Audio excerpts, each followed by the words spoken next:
Allahu akbar. Allahu akbar.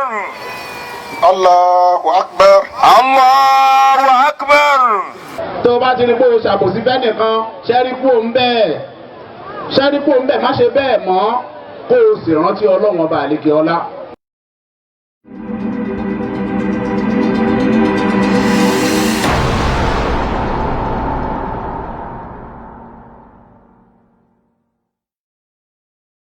A kí gbogbo ẹ̀yin olólùfẹ́ ìkànnì Ìmọ́lẹ̀ TV káàkiri àgbáyé gbogbo tẹ́ ti ń láǹfààní láti máa gbọ́ àti láti máa wò wá. Òní ni ọjọ́ ìtúnu àwẹ̀. Èyí ló mú kí ikọ̀ ìròyìn Ìmọ́lẹ̀ kí wọ́n jáde sí inú ìgboro láti wo báwo ni gbogbo nǹkan ṣe ń lọ. Nínú ìjáde wa lọ sí yídì tó wà ní Onípàánù níbi tí Imamu àgbà tilẹ̀ Ogbomoso èyí tí wọ́n ti darí ìrun. Níbẹ̀ ni a ti rí ọ̀pọ̀lọpọ̀ àwọn ìkàn nínú ẹ̀sìn mùsùlùmí àti gbogbo àwọn mùsùlùmí ní ìlú Ogbomoso àti agbègbè rẹ̀ tí wọ́n ti péjọ láti kírun. Bákan náà la tún gbéra lọ sí yídì àtijọ́ ní ìsàlẹ̀ general níbi tí àwọn mùsùlùmí òdodo tún ti péjọpọ̀ láti kírun fún ti ọdún ìtúnu àwẹ̀. Òun náà lẹ́ láǹfààní láti máa wò ní ìkànnì Ìmọ́lẹ̀ TV káàkiri àgbáyé. Bí a ti mọ̀ pé sọ̀tún sòsì ní iléeṣẹ́ Ìmọ́lẹ̀, èyí ló mú kí a jẹ́ kí gbogbo ẹ̀yin aráàlú kẹ́ mọ̀ kí ni nǹkan tí ń lọ ní ìlú Ògbómọ̀ṣọ́ ní yídì. Ẹ ṣé, ẹ máa bá wa kálọ. Allahu akbar. Allahu akbar. Allahu akbar. Allahu akbar. Allahu akbar. Allahu akbar. Allahu akbar. Allahu akbar. Allahu akbar. Allahu akbar. Allahu akbar. Allahu akbar. Allahu akbar. Allahu akbar. بسم الله الرحمن الرحيم الحمد لله رب العالمين الرحمن الرحيم مالك يوم الدين إياك نعبد وإياك نستعين اهدنا الصراط المستقيم صراط الذين أنعمت عليهم غير المغضوب عليهم ولا الضالين آمين. سبح اسم ربك الأعلى الذي خلق فسوى والذي قدر فهدى والذي أخرج المرأة الذي كسان أحوى سنقرئك فلا تنسى إلا ما شاء الله إنه يعلم الجهر وما يخفى وأن يسرك لليسرى فذكر إن نفعت الذكرى سيذكر من يخشى ويتجنبها الأشقى الذي يصلى نارا كبرى ثم لا يموت فيها ولا يحيا قد أفلح من تزكى وذكر اسم ربه فصلى بل تؤثرون الحياة الدنيا والآخرة خير وأبقى إن هذا لفي الصحف الأولى صحف إبراهيم وموسى. الله أكبر. الله أكبر. أكبر.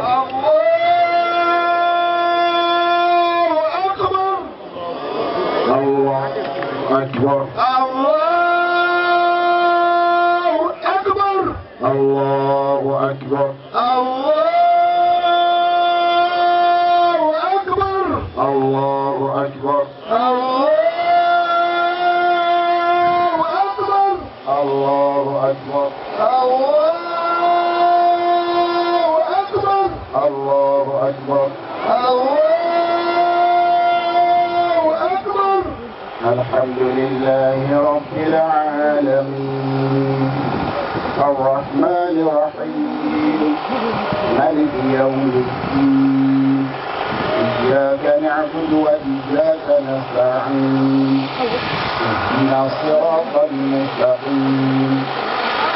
Ọlọ́run bá lè kí ọlá kó Ọlọ́run bá gbọ́ nìyẹn tó o bá ti ṣe bẹ́ẹ̀ o kì í ṣe olùgbàgbọ́ òdodo. Ọlọ́run sọ pé àwọn tí wọ́n bá ṣe bẹ́ẹ̀ ulaika jazaohum maghfiratun min rabbihim wa jannatun tajri min tahtiha al-anhar khalidina fiha wa ni'ma ajrul amilin ọlọ́run ní gbogbo àwọn tí wọ́n bá ṣe ń dá wí gbogbo ojú wọn pátá ni wọn ọlọ́run máa foríjì òun á sì fi wọn sínú ọgbà àlùjánnà tó bá dà kí á mọ ọlọ́run ẹ̀kọ́ alákọ̀ọ́kọ́ tó wà nù ayé àyẹn nìyẹn ẹlẹ́ẹ̀kejì wa'muru bil 'urf ọlọ́run bá lè kí ọlá pa wá láṣẹ ó ní kí a máa sọ ohun tó dáa ká máa pàṣẹ ohun tó dáa ká máa kọ̀wà àbàjẹ́ láwùjọ wa tó bá rí tí ò dáa sọ pé àwọn tí wọ́n bá ń ṣe tí ò dáa sọ fún wọn àwọn tí wọ́n bá ń ṣe dáadáa jẹ́ kó mọ̀ pé wọ́n ń ṣe dáadáa kẹ́ wá encourage wọn láti máa ṣe dáadáa yẹn lọ. ọlọ́run tún ní yá ayyuhal ladhina amanu taqullaha wa qulu qawlan sadida ọba àlekè ọlárọ̀ wá pé ká má sọ̀sọ́ kú sọ bá a bá fẹ́ pẹ̀ra wa sákèésí tá a fẹ́ ṣe òdodo bá a bá fẹ́ sọ ọ̀nà ẹ̀jẹ̀ á sọ lọ́nà tó dáa ẹ má jẹ́ abáyàn wí lọ́nà tí ó bànú jẹ́ ẹ má jẹ́ apèyàn sákèésí lọ́nà tí òfin ní gbọ́ ẹ jẹ́ á fi pẹ̀lẹ́pẹ̀lẹ́ pera wa ká bẹ̀ra wa ká lè bá àlàáfíà láwùjọ wa ọlọ́run ọba àlejò ọlá ní tá a bá ṣe bẹ́ẹ̀ ìwọ tó o ṣe yẹn náà yuslih lakum a'malakum gbogbo iṣẹ́ tí ìwọ náà ṣe tó kù díẹ̀ ń bẹ ọlọ́run ọba tún ṣe wa yaghfir lakum dhunubakum tó o bá ti ṣe bẹ́ẹ̀ gbogbo ẹ̀ṣẹ̀ tí ìwọ náà ṣe ọlọ́run ó mójúkò fún ọ sòtórí bẹ́ẹ̀ abẹ́ra wa túra wa rọra wa ẹ̀jẹ̀ apẹ̀rẹ̀ wa lákìyèsí kásì rí pa ìṣe bẹ́ẹ̀. Alhaji Abdulwasi Abdulsalam tí mo jẹ́ arawasi àgbà ilé Ògbómọ̀ṣọ́ alhamdulilayi abilalayi adúgbò lọ́dọ̀ Ọlọ́run pé yídì tí àwa dé lónìí Ọlọ́run gbàdúrà wa gbogbo aburú tí wọ́n rò pé yóò ṣẹlẹ̀ ńbẹ̀ Ọlọ́run fún nǹkan kan ṣẹlẹ̀ akínú náà ní ìrọwọ́ rọsẹ̀ àdẹ̀sí àdúrà pàtàkì fún bàbá wa aláyélúwà ọba Afọlábí Káńtì orúmọgẹ́gẹ́ kẹta ọlọ́jọ́ wọn sọ̀pọ̀ ọdún akí bàbá ìmọ̀mọ́ àgbà tilẹ̀ Ògbómọ̀ṣọ́ ọdún ilé Ọlọ́run ìjà sàṣìmá gbogbo àwa káńsù lápapọ̀ akíra wa pé Ọlọ́run jẹ́ mi wógún Ọlọ́run jájọ lásìpẹ́ gbogbo àwọn tí èdè ara wọ ọjọ́ yẹrẹ wa yẹn èṣù ní Ọlọ́run bá lẹ́sù jìnnà gbogbo Ọlọ́run jàjọ gbọ́ra wa yé àríyọ máa sàṣepọ̀ lágbára Ọlọ́run. ìbànú mi fún àwọn gbogbo mùsùlùmí Ògbómọ̀ṣọ́ ni pé gbogbo tá a ti pati tá a ṣe máa ń gbà tá a wà nínú ààwẹ̀ ká gbìyànjú ká mọ̀ rí pa adébẹ̀ mọ́ ká pàṣẹ búùtì ká mọ̀ mutí ká mọ̀ ṣe ṣìnà ká mọ̀ ṣe gbogbo nǹkan tí ọ̀dà mọ́ ìwà dáadáa tá à ń wù nínú Ramadan ẹni ká bẹ̀rẹ̀ sí tún máa ṣe lọ ńgbà Ramadan ti parí Ànábì wa Muhammad sallam ó ní mẹ́fà kan wà ń bẹ lẹ́yìn tá a gbàwẹ̀ Ramadan tán ìtẹ̀yìn bá gbà yọ gbà lára tó pọ̀ lọ́dọ̀ Ọlọ́run balikiola ká gbìyànjú sista Sawal ẹni wọ́n ń pè ká gbìyànjú ká gbà lẹ́yìn gbàtà sí Ramadan tán yìí asalaamu alaykum wa rahmatulah. orúkọ tèmi ni Zubair Muhammad Taofik tí gbogbo ayé mọ̀ ní lọ́ba níkà ilé wa ló ń jẹ́ bẹ́ẹ̀ àwa kírun yídì ní ìparí àwẹ̀ bẹ́ẹ̀ bá gẹ̀ẹ́sì nínú mi kò ní kọsẹ̀ pàápàá ìtumọ̀ ni wípé Ọlọ́run ní kí ẹkún àti ariwo tí mò ń pa fún ìlú Ògbómọ̀ṣọ́ láti nǹkan bí ọdún méjì sẹ́yìn Ọlọ́run wá ní kó neutralize níjọ́ tá a bẹ̀rẹ̀ ariwo yẹn èmi nìkan ni wèrè ni irọ́ ní pa ní kíní kan ní what we time alhamdulilayi lónìí ẹlẹ́rìí tó ń ṣẹlẹ̀ lẹ́nìí. ìmọ̀ràn tá a ní fún Ògbómọ̀ṣọ́ ni pé gbogbo òdílé pátápátá ẹ gbìyànjú ẹ lọ máa ṣe mítìnì kẹ́ ẹ mọ ọmọ ọkọ àtọ́ máa lè kẹ́ ẹ mọ àwọn tẹ́ ẹ fún láyè gbé tẹ́ ẹ bá wà lẹ́yìn odi ẹ jẹ́ ká máa mọ bí tẹ́ ẹ wà lẹ́yìn odi tẹ́ ẹ jẹ́ ọmọ ìlú ẹ máa kópa nínú ìlú ìjọ ò jẹ́ kí gbogbo ntàwà ń sọ yìí ìjọ ò jẹ́ tí wọn ò fi ríbi jiyàn gbogbo ntàwà ń wí ni pé bí àwa ṣe wà lẹ́yìn odi tó a ò fi lé sílẹ̀ gbogbo ìbò tí mò ń di Ògbómọ̀ṣọ́ ni mo ti máa wá dì í sẹ́ńsọ̀ mi bí mo ti ṣe Ògbómọ̀ṣọ́ parapọ̀ wọ́n sì jẹ mí lówó ọdún 4 tí mo ti dáwó kalẹ̀ ẹ̀yin tẹ́ ẹ bá wà lẹ́yìn odi ẹ máa rántí ilé ẹ má fi ilé lẹ̀ fáwọn àtọ̀húnrìn wá àwọn àtọ̀húnrìn wọ́n ta lé yín wọ́n ta ogún yín ẹ̀yin ẹ wo tí ìṣẹ̀lẹ̀ l'Ógbómọ̀ṣọ́ láti nǹkan bí ọdún 2 ọmọ bíbí rẹ̀ wo ni ó sọ pé ọmọ Ògbómọ̀ṣọ́ lòun tí ó wà á mọ gbàdúrà kí ogun kó bẹ́ẹ̀lẹ̀ nílùú gbogbo bí àwa ṣe ń pariwo tó a ò tí ì fi ọlọ́pàá mú ẹnìkan a ò tí ì gba ẹnìkankan létí a ò tí ì ja ìjà pẹ̀lú ẹnìkankan bẹ́ẹ̀ la ò tí ì dájà lẹ́bi kankan torí pé kí ni ọmọ onílùú là wá tó bá délẹ̀ àwọn ọmọ wa wà ń bẹ̀ àwọn ìyàwó wa wà ń bẹ̀ àwọn bàbá wa wà ń bẹ̀ àwọn àna wa wà ń bẹ̀ àwọn tó ń dá wàhálà alẹ̀ yìí pàtàkì jùlọ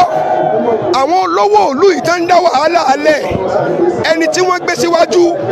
ẹ bá wa bí wọ́n léèrè ta làbúrò bàbá rẹ̀ ta lẹ̀gbọ́n ìyá ẹ̀ téèyàn bá ṣẹ̀ ó lè ní ká níbi tí a ó fẹjọ́ rẹ̀ sùn lọ a ò rí ẹnìkan tá a lè fẹjọ́ rẹ̀ lẹ́rìí sùn torí ìdí èyí tó bá délẹ̀ gbogbo nǹkan tí wọ́n ṣe òun ni wípé kó wọ́n dálẹ̀ kó lọ ni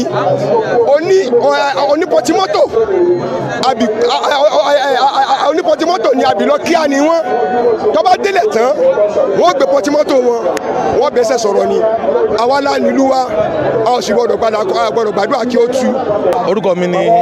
Abdulyakin Muhammad Wọléọlá. Bẹ́ẹ̀yàn bá gẹ̀ẹ́sì nínú mi kò ní kọsẹ̀ kò sí ṣíṣe kò sáìṣe ibi tá a wà ibi ààyè gbígbàdúrà àwọn baba ńlá baba wa ni ẹ sì rí i pé gbogbo àwọn tí ẹ̀ ń wojú wọn ayọ̀ àti ìdùnnú ní ń bẹ lójú wọn látàrí pé àwọn gbígbàdúrà tí ń bẹ ń bì olúkálukú tún di àlùbáríkà rẹ̀ lọlé a sì nígbàgbọ́ pé ọdún tá a ṣe yìí àlùbáríkà oṣù àwẹ̀ Ramadan yóò mọ bá ẹnì kọ̀ọ̀kan wa gbé gbogbo mùsùlùmí tí ń bẹ nílùú Ògbómọ̀ṣọ́ pàtàkì jùlọ ni pé àlàáfíà kí á jẹ́ kó jọba nílùú Ògbómọ̀ṣọ́ kí á sì tẹ̀lé òdodo tí ó bá wá sódodo àlàáfíà àwọn ò ní jọba mọ́rọ́ gbogbo àwa tá a jẹ́ ọmọ ìlú Ògbómọ̀ṣọ́ pàtàkì jùlọ àwa mùsùlùmí ká wà ní àlàáfíà ká sì sọ òdodo bó ti wù kó kéré mọ́. kò sí rọ́ńbẹ́ wọ́n ní àní kírun níbí tẹ́lẹ̀tẹ́lẹ̀ tí wọ́n sì kó ọ̀pọ̀lọpọ̀ mọ́tò mọ́kànlá tó kó àwọn gòdògòdò ìní ó wà ń bí láti àná ìgbà tó sì di nírọ̀lẹ́ àná àdúrà wa ọgbà àrí gbígbàdúrà látọ̀dọ̀ commissioner of police wa pé kí gbogbo wa ká lọ ṣe ọdún wa ká lọ kírun wa níbi tí a bá fẹ́ kí àwọn elétò ààbò kí wọ́n sì lọ dáàbò bo ẹnìkọ̀ọ̀kan wa ní gbogbo yídì tí ń bá ń bẹ nílùú Ògbómọ̀ṣọ́ èyí ló fa okùnfà tí àwọn gòdògòdò yìí fi padà sí báràkì wọn láti ìrọ̀lẹ́ àná mọ́ alẹ́ àná èyí ló fà á tí a fi ní àǹfààní láti kí yídì wa níbí. èmi ni Dr. Sikirilai Oyèyọlá Oyèlámì Mágàjí Gbágun Ṣọ̀ún dynasty. Ọdún ìparí ààwẹ̀ ni à ń ṣe a sì dúpẹ́ lọ́wọ́ Ọlọ́run pé ó lọ ní ìrọ̀wọ́ àti ìrọ̀sẹ̀. Tí mo lè sọ nípa ọ̀rọ̀ fún gbogbo mùsùlùmí ni pé ká tẹ̀lé tọlọ́run ká tẹ̀lé tànábì rẹ̀ kí a sì tẹ̀lé ti àwọn aláṣẹ kan ò sì sí ní Ògbómọ̀ṣọ́ tí àṣẹ rẹ̀ ju ti Ṣọ̀ún ilẹ̀ Ògbómọ̀ṣọ́ lọ ní kókó ká tẹ̀lé tí Ṣọ̀ún bá ní ká ṣe kò sí ọgbọ́n kò sí ète ju wípé òótọ́ ọ̀nù lọ níbi èèyàn méjì bá ti ń jà ó di túláàsì tá a bá fẹ́ kí ìjà wọn kọ̀ntínú á fi wọ́n sí yàrá ọ̀tọ̀ọ̀tọ̀ lákọ̀ọ́kọ́ bá wọn sọ̀rọ̀ ká tó lè wí pé àparí rẹ̀ níbi tá a bá ti wá ní tọkàn bá ti ní tí ó bá lè wá yàrá mi a jẹ́ pé eléyìí ò gbà láàfíà láàyè nu so láti gbà láàfíà láàyè àwọn kan lọ ń pàànù ọ̀nà tó jìnnà sí ibi tí a wà yìí tó jẹ́ wípé kò sí ẹni tí ó wà láàrin ìlú tí ń bá ń lo páànù tí ó ṣèèṣì débí kò sí ẹni tí ó wà ní ibí tí ó ṣèèṣì lọ sí ń páànù tí ó bá jẹ́ pé bíi ní ń bọ̀. orúkọ mi ni Alhaj Ismail Ọlátúndé Bashir Busari Òkúnmèbó mo jẹ́ ọmọ bíbí inú ilé Pàkóyí Òkúnmèbó l'Ógbómọ̀ṣọ́ nísàlẹ̀ Ṣọ̀ún èmi lọ́lọ́run wá yọ̀ǹda káwọn àgbàlagbà ọ dá mi lájọ sí òkè ní state level tí mò ń jẹ́ Grand Mufti of Oyo State kí Ọlọ́run kó jẹ́ kí gbogbo láṣepẹ́ kó jẹ́ aláṣejìnà. Olórí ń tà lè sọ ni pé a wà nínú ìdùnnú yẹn wá di púpọ̀ ọ̀tọ̀ ni ìdùnnú pàǹsọdún tó jẹ́ alátẹ̀rọ̀gọ̀dì ọkọ̀ tó dá dúró de ọlọ́sìnsìn ó ní bí Ọlọ́run ṣe kádàrá bí irun yìí ṣe jẹ́ sí kí pàápàá jùlọ ní ààyè tá a ti kí yìí ààyè tá a ti kí yìí gan fún rẹ̀ ọ̀rọ̀ ní ń sọ kọlùwà kó dákun kó jẹ́ kí gbogbo wa kó jẹ́ ká láṣẹ pẹ́ kó jẹ́ ká láṣẹ jìnnà kódà kọ́lọ́ owó àlùbáríkà àwọn tó ti sin lọ́n láàyè yìí sẹ́yìn àwọn èèkàn èèyàn tí wọ́n ti lọ tí wọ́n ti sin lọ́n láàyè kó lọ́n wo láwọn kọ́lọ́ mọ́ da Ògbómọ̀ṣọ́ rú omi eérú tí ṣe tàlàáfíà ọlọ́run mọ́ pọ́n sínú Ògbómọ̀ṣọ́ ọlá àti tóbi ọlọ́run ọlá ògo rẹ̀ ìṣẹ̀lẹ̀ olè ṣẹlẹ̀ kọ́mọ̀jà sọ́nà méjì àwọn kan wọ́n máa bẹ lẹ́ni tó yẹ pé àmọ́ wò pé wọ́n ń bára wọn ṣe àdìgbọ̀n bó ṣe wá wù kó rí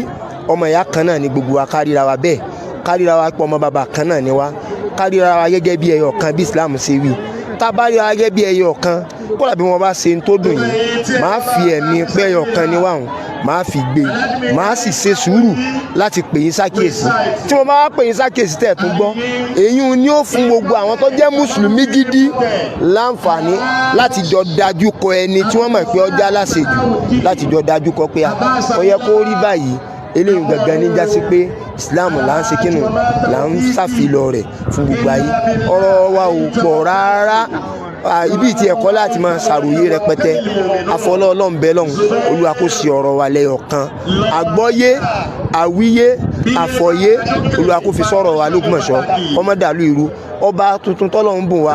Olúwa ọba Ọlọ́run ṣe fún wọn ní sùúrù tí wọ́n ń to gbogbo nǹkan látò Olúwa kó bá ṣàlékún àlékún dáadáa rẹ̀ fún wọn gbogbo àwọn ẹ̀mẹ̀wà torí pé àwọn aláwùsá wọn ní báàbù mungu sẹ́ríkì ṣé mungu pàpàdé kò sọ́ba abú ẹ̀mẹ̀wà abú ní ń bẹ gbogbo àwọn ẹ̀mẹ̀wà tí ń bẹ lára wọn bẹ̀ látòrí ààrẹ àgò fi dórí gbogbo àwọn ìlú Olúwa má bà nǹkan wọn jẹ́ o torí àwọn ni wọ́n mú lù lọ́wọ́ kọba ó tó dé wọ́n sì mú lọ pẹ̀lú dáadáa wọ́n sì ń sòtòdó pẹ̀lú ẹ̀ Olúwa tọ́jọ́ bò òdodo kọba àfòdodo náà bá gbogbo wọn lò ọ̀rọ̀ mi ò jù báyẹn lọ mo tún lọ fún gbogbo gẹ́gẹ́ bí ààyè tọ́lọ́run ní kí wọ́n fi mí sí òun tó ń bẹ̀bẹ̀ lọ́dọ̀ ọkùnrin obìnrin ọmọdé àgbà l'Ógbómọ̀ṣọ́ wa ń bí ká dákun torí tọ́lọ́run ká ní sùúrù gan-an ká ní sùúrù èèyàn ò ní ṣe sùúrù kí nǹkan rẹ̀ ó bàjẹ́ gbogbo tí a bá mú kankan gbogbo tí a bá fagbára mú kókókó ní ọmọ ilé Ọlọ́run níjọ́ ọ̀rọ̀ wa ò lè kò sí níjọ́ ó bàjẹ́ torí náà àlàáfíà kíkálukú ọmọ kiri rẹ̀ káàkiri bá nẹ́bí ṣe fi kọ́ wa subhana rabbika rabbil izzati amma yasifun wassalamu ala al-mursalin walhamdulillahi rabbil alamin. Thank you very much. Ìkànnì kan tún ti dóde o níṣẹ́yìn ẹ̀já jọ̀gbọ́. Ìmọ́lẹ̀ rédíò and TV online delight magazine Yorùbá newspaper. Ìkànnì tó mọ́lẹ̀ kedere bí ojú ọmọ tuntun documentary award making jingle and music production digital printing photo and videos event planner and master of ceremony CD and DVD mass doubling CD DVD printing general contractor. Ilé-iṣẹ́ Ìmọ́lẹ̀ and TV online lẹ́ ó ti rí gbogbo rẹ̀ ṣe nírọ̀wọ́rọ̀ṣẹ́ ayẹyẹ òkú àgbà ayẹyẹ ìṣílẹ̀ ìgbéyàwó ọjọ́ ìbí ìkọ́mọjáde lẹ́gbẹ́lẹ́gbẹ́ àti lọ́gbàlọ́gbà tẹ́ bá fẹ́ ṣe ayẹyẹ tí gbogbo àgbáyé yóò máa wò ó kedere lórí ìkànnì ayélujára lẹ́ẹ̀kan ṣoṣo bí o kò bá jìnnà ilá kì í kò ẹ kò sí ìkànnì Ìmọ́lẹ̀ rédíò and TV online kí wọ́n fi tiwọn gbé tiyín lárugẹ kò tán síbẹ̀ oníkànnì Ìmọ́lẹ̀ ààyè ti wà fún gbogbo ìránṣẹ́ Ọlọ́run lónírúurú lọ́lọ́kan òjọ̀kan láti wá fún wáàsí tàbí ìwàásù lákòókò lẹ́yìn àti àwẹ̀ Ramadan lórí ẹ̀rọ ayélujára lówó tí ògùn pa ilé ìjọsìn mọ́sálásí ẹ wá ṣe wáàsí lórí ìkànnì Ìmọ́lẹ̀ ààyè wà lórí ìkànnì Ìmọ́lẹ̀ fún gbogbo oníṣẹ̀ǹṣe láti wá polongo ọdún ìṣẹ̀ǹbáyé lórí ẹ̀rọ ayélujára 08036956116. Ìmọ́lẹ̀